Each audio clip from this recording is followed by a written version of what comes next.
Hello everyone, and welcome to another episode of Xaereth Prevails, a Grand Arena story. Today's a fun one, folks. We're in the semifinals of Week 3 in Championship 11.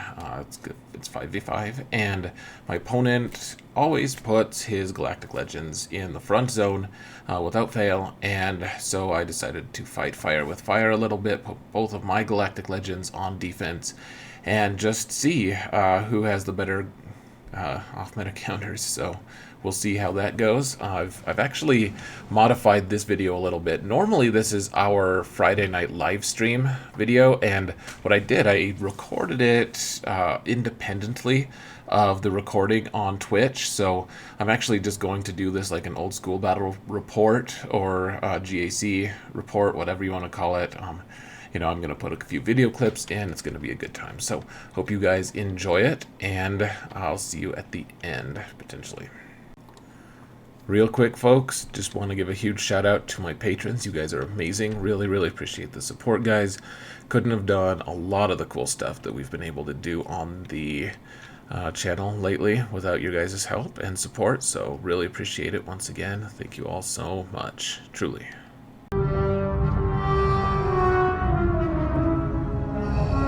So my opponent's name was Sifo Dominus, which is like a mix between Sifo Dyas, the Jedi Master who ordered all the clone troopers, and Dominus from like Spartacus, from like ancient Rome things. I don't really know. All I really knew was, in time you will call me Master.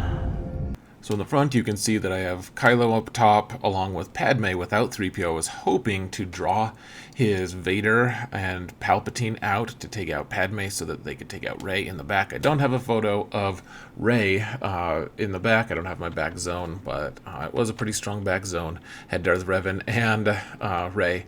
But up top, you can see I have my three, they're not necessarily like meta teams exactly. Like Grievous is pretty strong. I have Nute in there. I've changed up my defenses a little.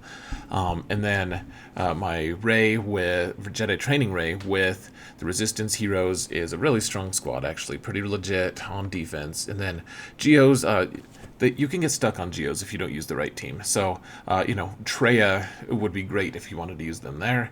It's not an efficient matchup for Traya, and, then he can't use them on Padme. Lots of different tricky things here going on. You will find that it is you who are mistaken about a great many things. So my opponent has basically just always placed Galactic Legends on defense without any kind of regard of what they might face, and it's just an interesting thing because they are seemingly okay with getting less than full clears. Like they're fine with this as long as they're like bastion of good teams. Continues to help them, and they do have pretty good lifetime banners. They're a strong player, so it works for them, but their defenses have been a little bit predictable, frankly. And they've won most of their matches though, so I mean this works. And double Galactic Legends is tough. If you can't execute against them, then you're just gonna get stuck, and there aren't that many teams that can back you up and actually help you beat them. So it was going to be interesting. I'd have to do something fancy, considering my own Galactic Legends were both on defense.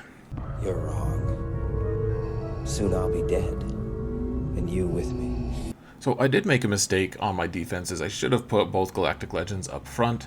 That meant that I needed to clear both Galactic Legends, because if one of us got stuck and the other one could clear the other character or player's zone, then that person would win, and I made it easier for them to do that, frankly. So I need to clear this Rey squad first, and we're trying the Thrawn lead once again. I failed last time I used it.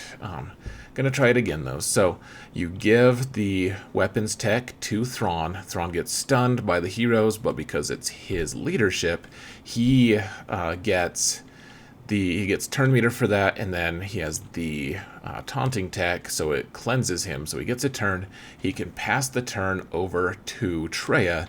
Traya then can isolate the one taunting tank that's doing their thing, which is L3 in this case, and then you can see that Holdo is taunting because Finn threw his grenade.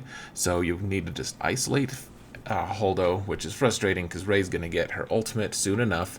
But the goal here, we want to make sure that Bastila gets a turn. So when Vader got a turn, he just passed the turn with Thrawn's leadership ability. Bastila went, put all the debuffs on people. Now we did the MM ability on Vader. I always forget what it's called, so I'm just calling it MM. We need to do Strangle so that the fear that's on Finn right now will turn into a ton of debuffs, because that's how Bastila's kit works. He has a ton of debuffs on him, and we can just take him out. 500k damage will do that to most any character. And now I just wanted to get ability block on Rey. Potentially, if we could land that, that meant that she wasn't going to be able to get Whirlwind off if something went weird and wrong. She's going to get her ultimate soon, but the hope here is that I can take one other character out before Rey actually gets a turn. So Holdo had a bunch of debuffs, and Holdo is actually a good target because she reduces your ability to crit on the whole team when she's not taunting. So now the question was, what exactly do I want to do? Rey was about to pop her ultimate, and that would probably dispel all of these different negative effects. And so I just ended up going with a basic on Vader, and now we just need to wait out the ultimate. It's a little bit scary, but it didn't take too long, actually. So she went, didn't kill anyone. Vader is close to death, of course, but not quite there. Get ability block on Rey, so she can't do Whirlwind once again. And now we need to figure out how we're going to kill Rey and the other characters, and what turn order we want to do that in. Rey, Watt has not been landing very many debuffs lately, so we need to get more debuffs on Rey if we can. And because it's not Vader lead, we're not necessarily getting to stack as many dots as we would normally like. Unfortunately, that's just the case. With Vader lead, you can kind of just, like, as long as the dots are stacking, you'll eventually get to the point where you kill Rey. But obviously not happening right here. So I'm left in this situation where I want to just get as many debuffs on her as possible. Thrawn is going to do a half turn using his event special, or his lead special rather, so that he takes half a turn. He gets hit by Rey, so it gives him more turn meter, and immediately he can fracture Rey. So Rey is going to get her ultimate off if Thrawn leaves her out of leaves her off of fracture. So we just need to get as many debuffs on her as possible if we can. Vader, this really isn't enough for me to feel that comfortable about, frankly, but she's gonna get her ultimate off. So I decided to take out Finn, and then hopefully maybe Vader could actually take a turn before Rey got her ultimate, and got it. And I was like, well, maybe I'll do Murderous Massacre, whatever the MM is. Didn't work. So now we're in the situation of we're just trying to wait out this ultimate. All of our protection has mostly been regrown. Watt is kind of in the danger zone here. But another ultimate, and we aren't dead once again. So once again, we got to get all these different debuffs on her. Get Fracture off one more time. We can get Isolate on her, which I don't really know exactly how that helps, but it feels good at least. And Bastila did land her suite of debuffs, which is hugely helpful. And now we can do the 300k to her with Vader and get 54 banners. So a solid and pretty good, pretty well controlled win against a pretty strong squad. And the question now is, can I kill his Supreme Leader Kylo with another counter? Your overconfidence is your weakness. Your faith in your friends is yours. So he has a pretty standard Supreme Leader Kylo comp. I have had a lot of practice using this Jedi Knight Revan composition with Jedi Luke on it. It's a fairly cheap counter, honestly, for a Galactic Legend. So what's going on here, this is the double tank variant, which people say is the hardest. I don't necessarily know if I agree. What happens, though, is they kill Revan once, trigger Savior.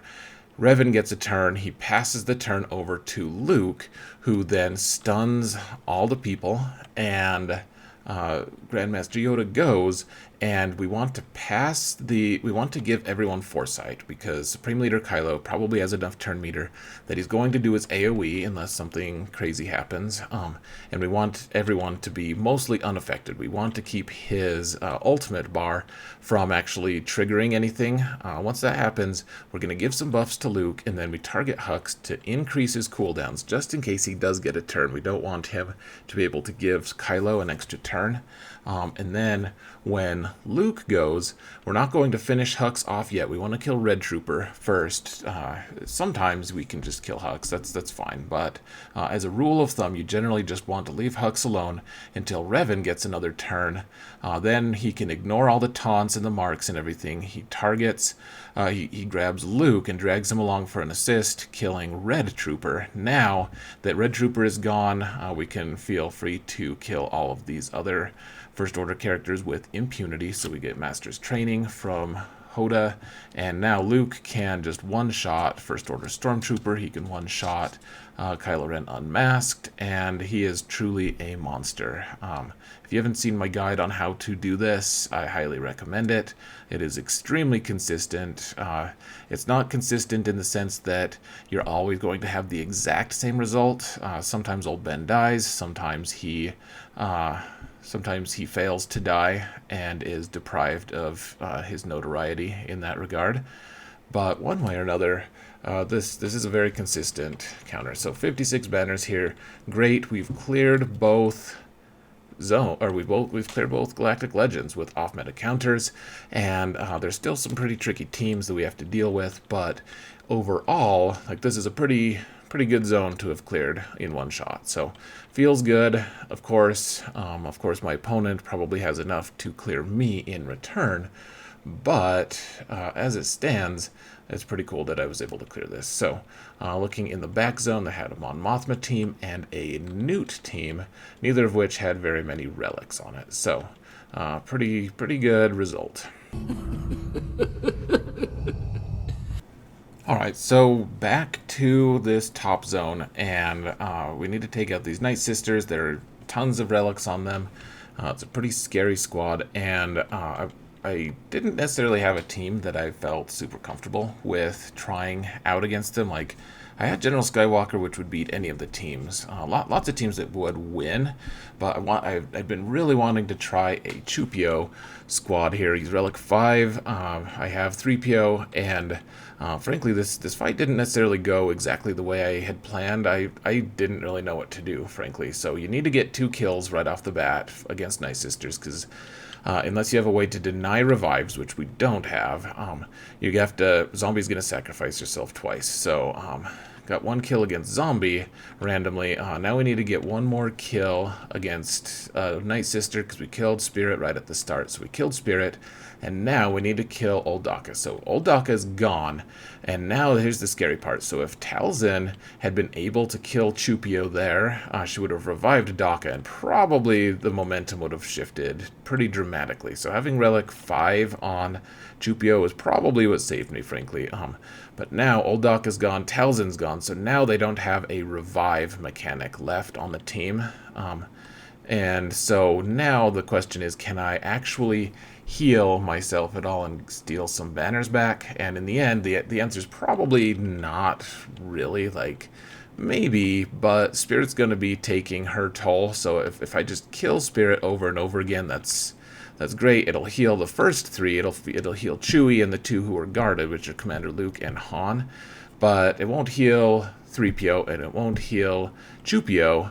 And frankly, like, Spirit can still do a lot of damage. I decided, like, may as well, honestly, just kill Spirit. And it's kind of anticlimactic, because Chewpio here is supposed to be assisting and doing all this crazy stuff, and he's just been stunned this whole time. So, like, a little bit anticlimactic, like I said, but there's really nothing to do. But so 56 is fine against a high relic, Nightsister squad. Nice to get the win. I don't know. It was a little disappointing as well. I don't know why, though. Still, I got the win, so that is super nice. It is pointless to resist. Alright, so we have General Skywalker, who can almost certainly take out that Grievous squad, even with BB-8. We need to take out this Geonosian squad.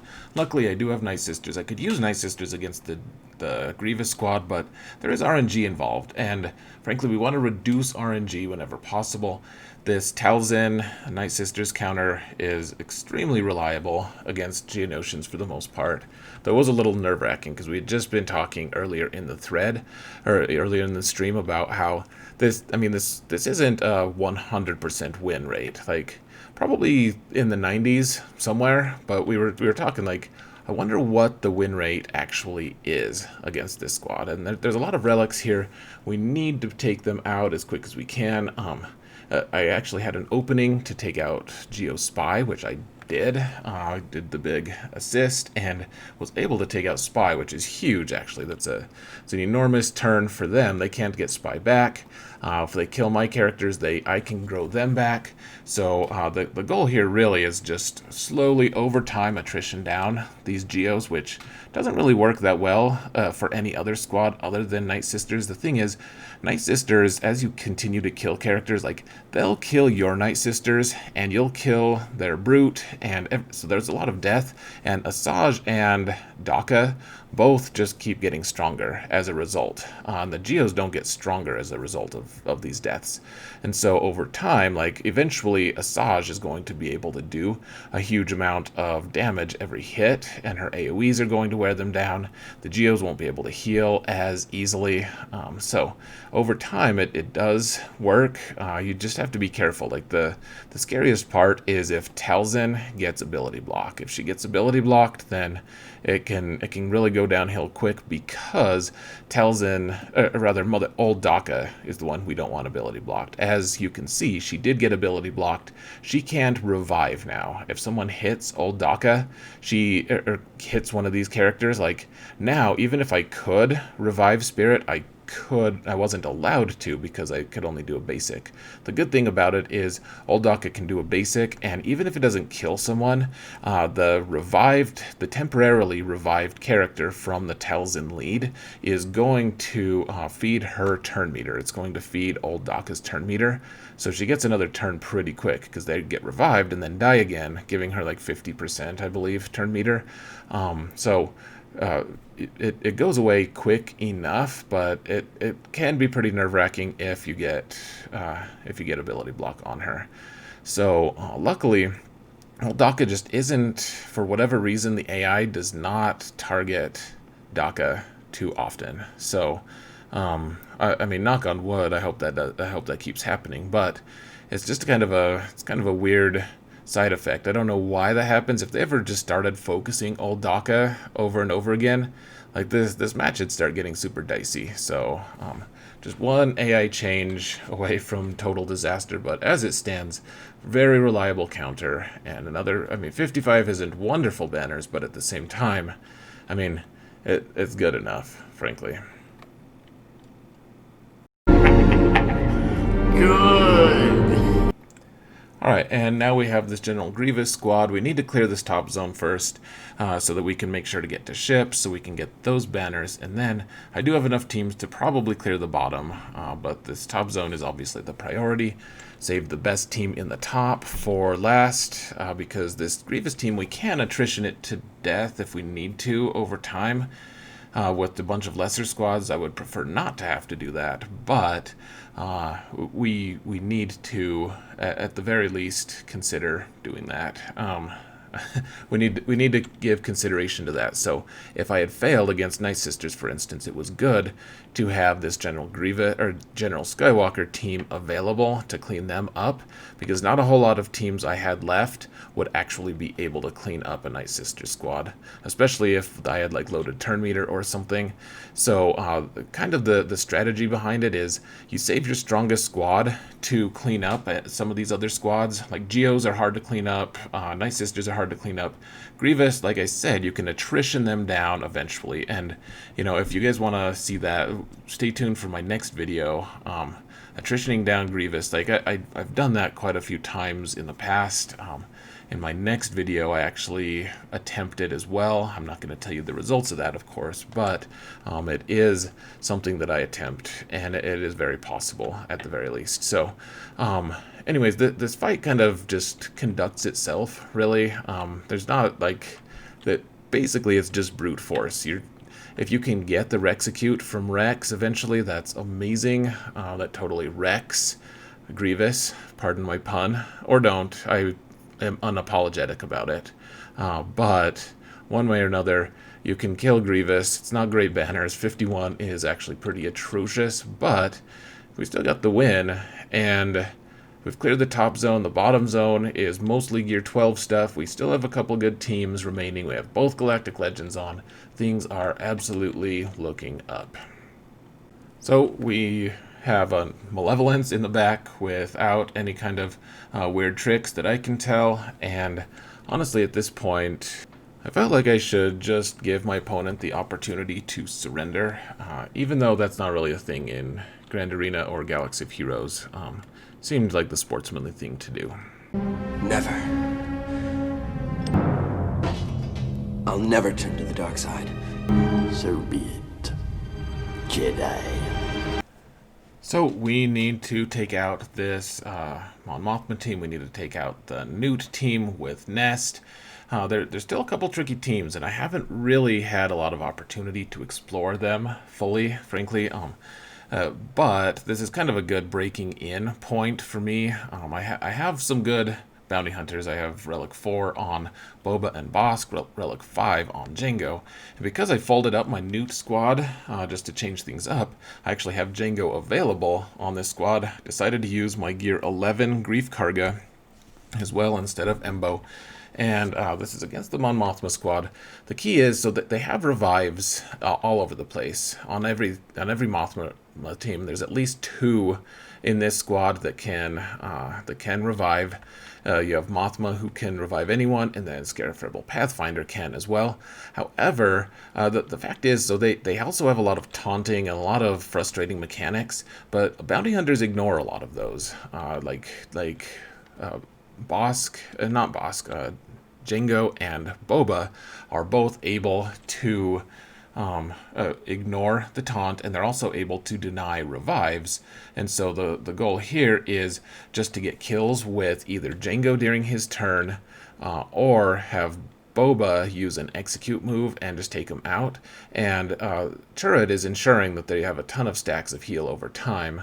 I did end up actually just killing him with Jango, so he can't be revived. I was able to get an execute off on Pow, and now they're kind of they're kind of on their back feet, on their heels, I guess is maybe the better word for it. But we were able to kill Baze there, and things are looking up pretty up, honestly. Like, they haven't done anything. They can't really chew through Bosk's taunt, and everything's looking great. We kill Xaereth, and then he comes back because that's how he is. He gets his buffs, and then Mothma comes back, or she comes around and revives Baze, and apparently our job wasn't finished. So need to get these big shots in. Baze is no longer revivable, and now we just need to kill Xaereth Rebel Pathfinder. Got an execute on him. Mothra falls over. She dies of sadness, just like her friend Padme. And we've only got one more team to go, and then ships. You will be destroyed. And so we have this Nute team. It would normally be a pretty threatening squad, and the Nest on it is pretty good. They did have all the right things on it. I do have First Order left, though. First Order is excellent at killing Nest. Pretty good at killing this Separatist madness as well, especially when the Separatist madness is all Gear 12.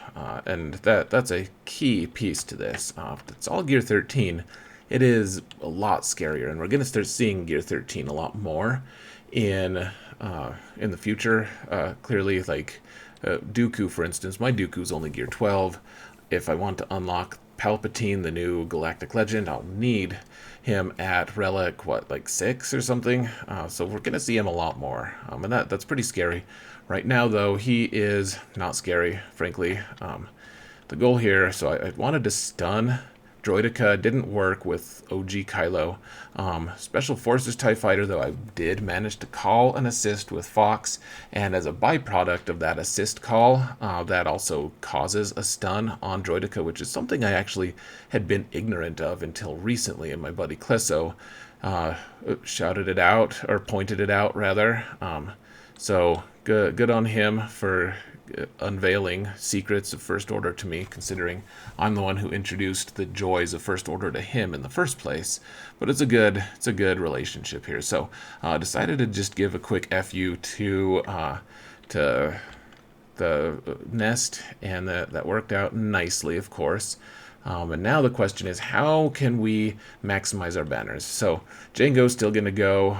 It would be a lot scarier if he was gear 12, because that rocket shot could do a lot of really crazy, stupid things. But as it stood, it wasn't scary. It just wasn't. Here's me trying to use Special Forces TIE Pilot to call himself to assist. So not my greatest moment, but still worked out once I realized my mistake, and First Order Officer was like, wait, am I supposed to actually get the kill here? I'm not sure. I've never been in this position before. He did just fine, though, and I got 57 banners, so really nothing too efficient about this fight, about this whole match, but really that it's been enough to clear, and now my opponent has a pretty difficult defense for them to clear on their own. And the question is, can they actually do it, considering they have to use off-meta counters to beat them?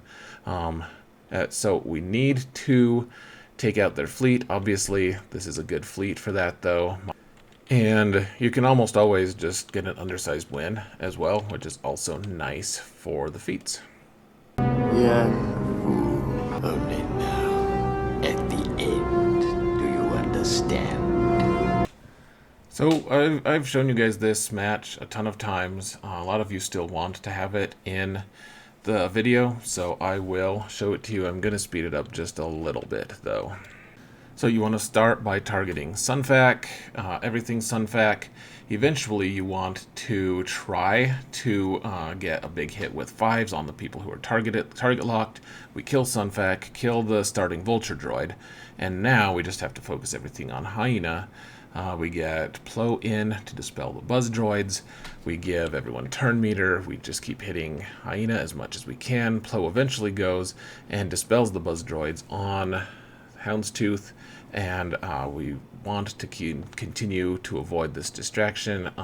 Spy comes in. We're just going to keep hitting Hyena, though, until Anakin gets an AoE. The AoE can hit, if you target Spy with that AoE, you can get buff immunity on Spy so that they can't go into stealth. Clearly that didn't work this time, but that's the strategy anyways. And now the goal here, you take Ahsoka in, and she dispels something. I tried to one-shot Spy there, didn't quite work. And now we just take out Hyena. We have to kill Spy if possible.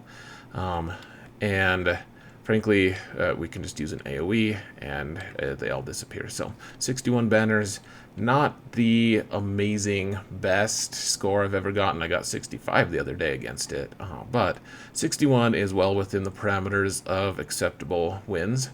And 1903 is actually not a very efficient score for all one-shots. It looks like I failed something here, but the fact is we used General Skywalker for 90 or for 51.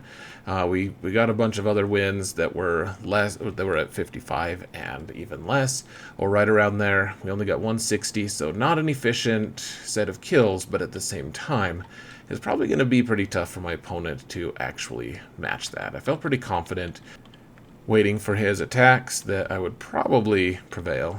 My defense just seemed pretty strong compared to what he would probably be able to bring to bear on me. It is quite safe from your pitiful little band. Once my opponent finally did attack, which was in like the final hour of the match, They did end up failing against my Supreme Leader Kylo. Who knows what they used to take out Padme? We'll find that out tomorrow, probably, when they release GAC history. But a good result. You have paid the price for your lack of vision. Up top, my defenses also did pretty well. Grievous got a hold, and then Jedi Training Rey got 2 holds. My opponent did mention that they were trying for some feats, so maybe they were trying to undersize or get them weaker so that they could kill things with different characters. I truly don't know. After they had failed against my Kylo, they basically said, good game, and they did surrender, essentially. So I don't know what happened here, just to be super fair to my opponent. And that is the final screen, 1903 to 1333. Pretty good result, and I get to face an old opponent from Team Instinct in the finals. It is actually a quite epic match, guys. You do not want to miss that, so stay tuned for that video. As it stands, I felt pretty happy with this result. Like, after I did my research, I did my practicing, I did everything, tried to get everything ready, and it all panned out. Got all one-shots, even if it's not super efficient, and ultimately, the thing that matters most, I got a win. Everything that has transpired has done so according to my design. And that is it, folks. Thank you all so much for watching, and remember that in all things, Xaereth prevails.